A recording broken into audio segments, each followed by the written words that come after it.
Hi Earth Signs! Welcome po sa ating channel at ito ay inyong Daily Gabay Tarot Reading for October 17, 2023. Please be reminded that this is channel reading po. So maaari kayong makarelate o hindi, just take what resonates. Gamitin ang reading na ito bilang gabay lamang. Balik po kayo dito bukas para sa ating Daily Gabay Tarot Reading. Please like, subscribe, and click bell button for notification para po updated kayo sa Daily Tarot Reading natin. Para po sa gusto magpa-reading, maaari nyo pong makuha ang link nasa description box po ito. Message nyo lang po ako sa Messenger. Maraming salamat po.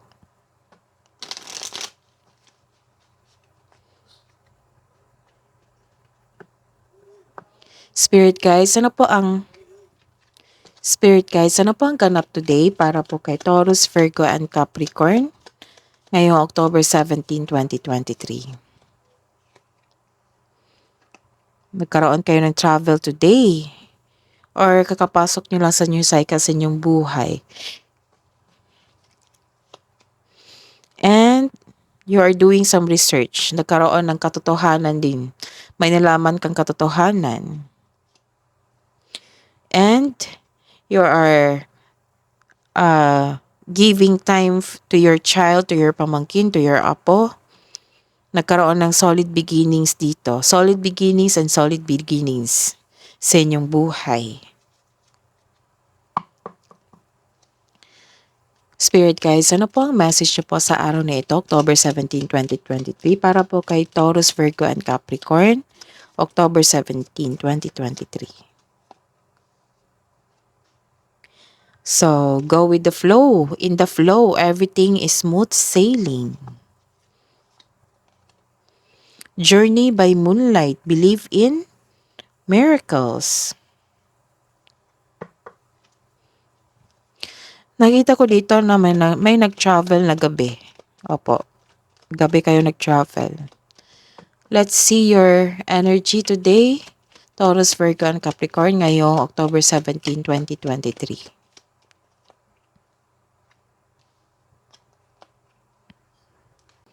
This is a reverse card. Mag-ingat po kasi may nagmanipula sa isang bagay, sa isang sitwasyon. Nagkaroon ng deception sa araw na ito. Hinahayaan mo yung tao na manakit sa iyo. Hindi ka pa ready, natatakot ka pang mag-isa. Nagpapadala ka sa takot, nabibigatan ka sa mga desisyon mo. This card asks you to calm and balance. Malungkot ka ngayon, nakaramdam ka ng pagkawala at takot sa kakulangan. Ang ilan nagkakasakit na dahil sa stress. Maaring ilan sa inyo na wala ng trabaho o nalampasan ng opportunity na makapagbago sana sa inyong buhay. Madalas ito nangyari dahil sa hindi pag-iingat sa kaperahan, hindi pag-iingat sa paggasta o pag-iingat sa tao. This card asks you to believe in yourself. Think positive na magkakabangon ka ulit. And have faith na ang divine can lift you out of any period of loss.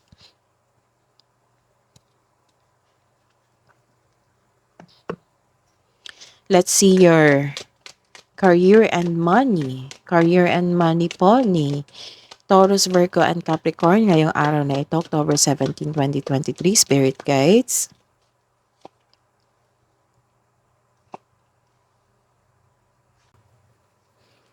This is imbalance. Imbalance sa inyong kaperahan at sa karera. Nagkaroon ng unfairness in relationship dito sa isang boss, sa inyong coworker. May problema kayo sa kaperahan. Nagkaroon ng struggle dito.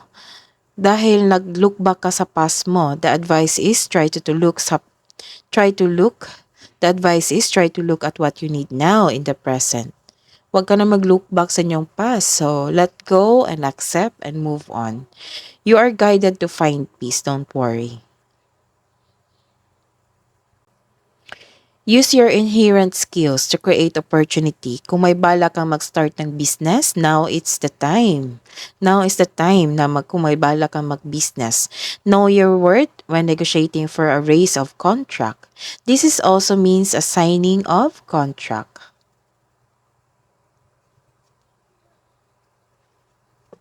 Let's see your love and romance, self-love, partnership, romance, spirit guides para po kay Taurus, Virgo, and Capricorn ngayong October 17, 2023.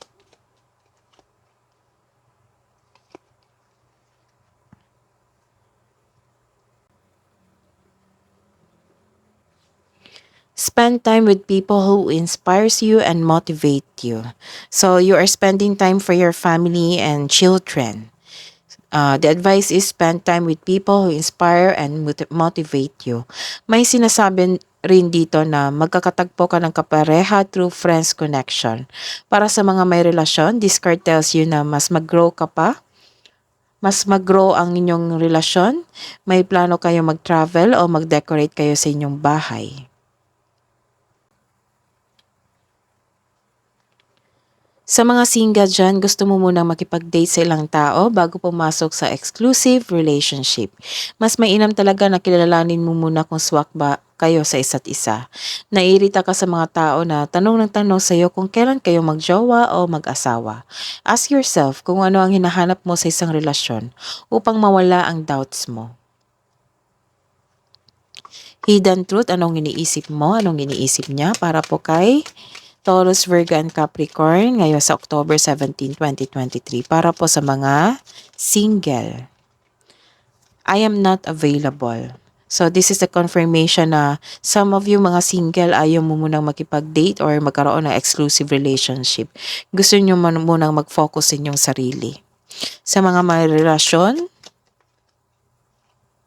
I know I messed up everything. Love advice po para sa mga single, self-love, spirit guides, para po kay Taurus, Virgo, and Capricorn ngayong October 17, 2023. Connect with your intuition. Sa mga gusto mo sa mga crystals dito, connect with your crystals, connect with your intuition, connect to yourself. Aromatherapy.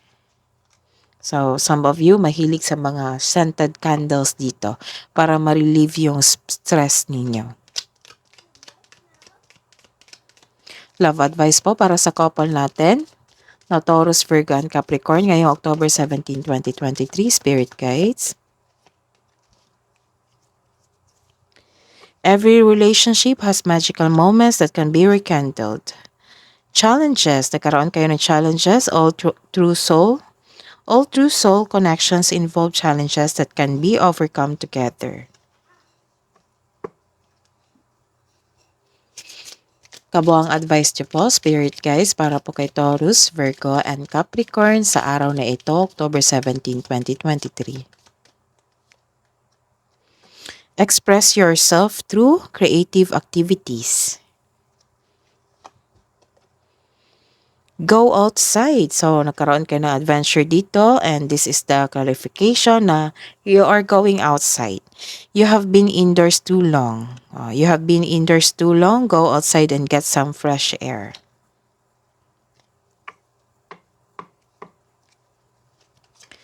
Spirit guides, angels, archangels, guardian angels, message nyo po para kay Taurus, Virgo, and Capricorn sa araw na ito, October 17, 2023. Message from Archangel Jophiel. Act with wisdom, use information for the highest good. Message from Archangel Sandalphon. Tune in to your divine potential. Bring the world into harmony. That is your reading today. Earth signs, Taurus, Virgo, and Capricorn. Please like, subscribe, and click bell button for notification para po updated kayo sa daily tarot reading natin. Maraming salamat po.